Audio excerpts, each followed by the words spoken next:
Hey everybody, I hope you all are having a good afternoon. I think I'm the last one, which means I'm still only gonna go for 10 minutes. And then we can talk afterwards if you guys all want. I wanna talk about one simple idea today, which is that I think podcasting is the most authentic form of media for brands. I love the medium of podcasting. This is kind of what I've built my whole company around. This is what drives what clients we work with. If I haven't gotten the chance to meet you, my name is Seth Silvers. I run Story on Media. Would love to talk with any of you over the next couple days.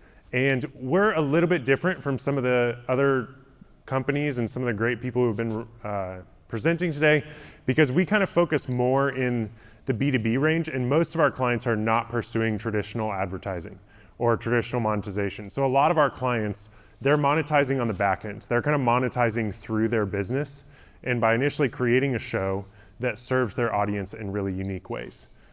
These are some of the shows that we are currently producing. Our shows do about 2.8 million downloads a month collectively, and we usually on average have about 5% of the top 100 business shows in the country. So that's kind of the main category that our shows are working in. And I think it's really important to ask this question for businesses of how do we understand the ROI of podcasting?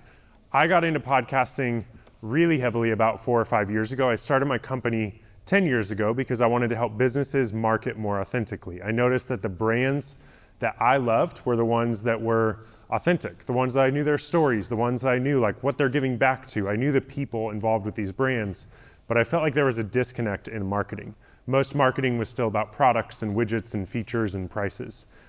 After 5 years of kind of fumbling around trying to start a marketing company, I stumbled into podcasting, and that was when I realized this is the tool.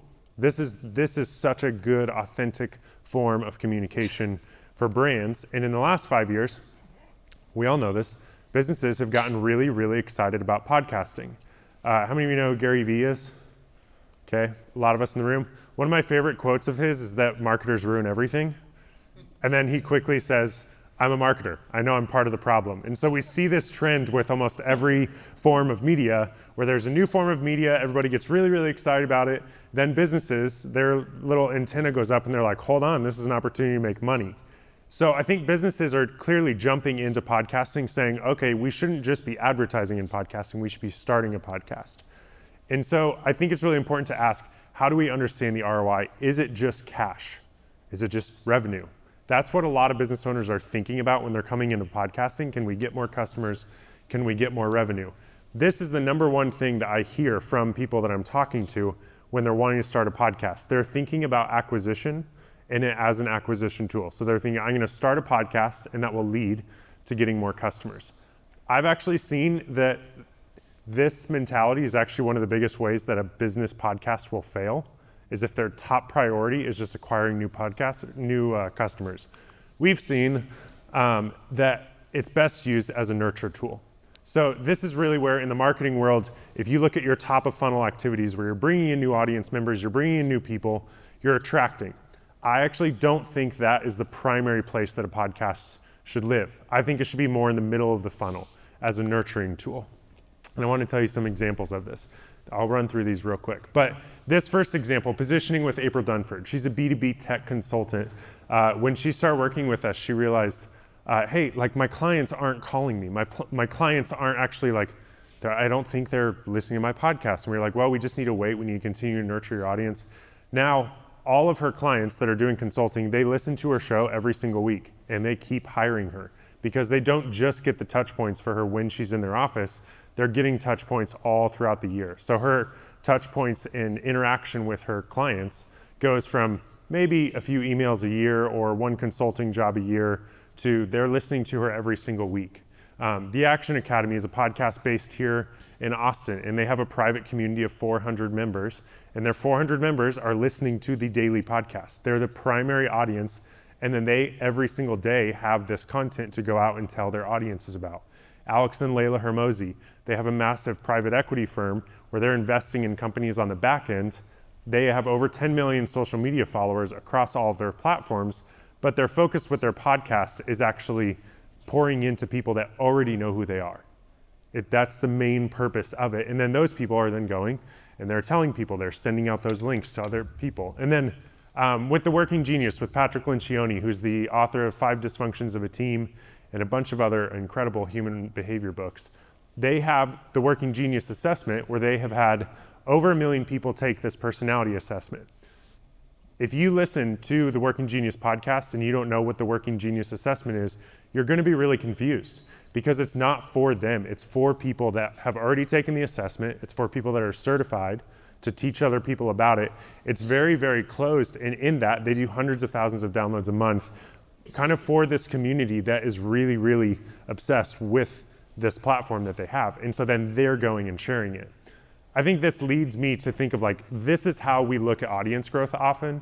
You kind of have a small percentage of what I would say is your core audience, and then you have this bigger audience. I call this your fringe audience. This is people who know who you are, but they have not hired you. I think a lot of focus in marketing is on expanding the fringe audience. We think, how can we make that outer circle bigger and bigger and bigger?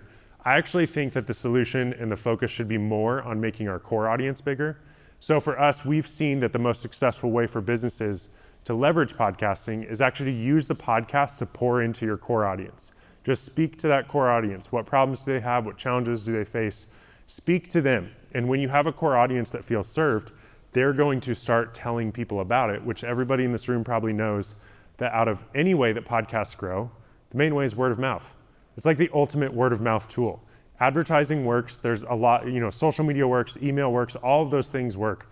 But still, one of the most common ways that people hear about new podcasts is by me talking to somebody and me telling somebody about a podcast that I'm listening to. So what I wanted to talk to you today is about just how we can focus on that core audience. I think if we focus on building that middle audience, then the whole circle as a whole grows.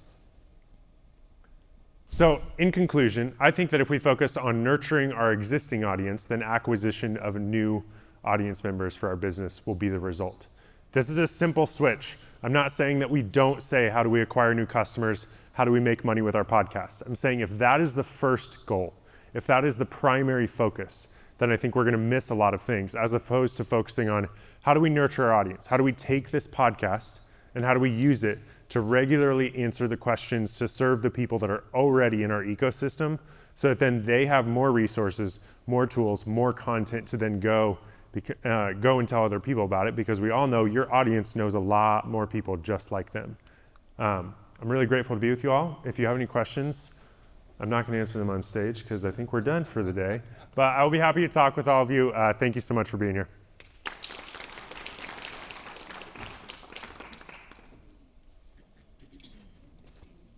Thank you.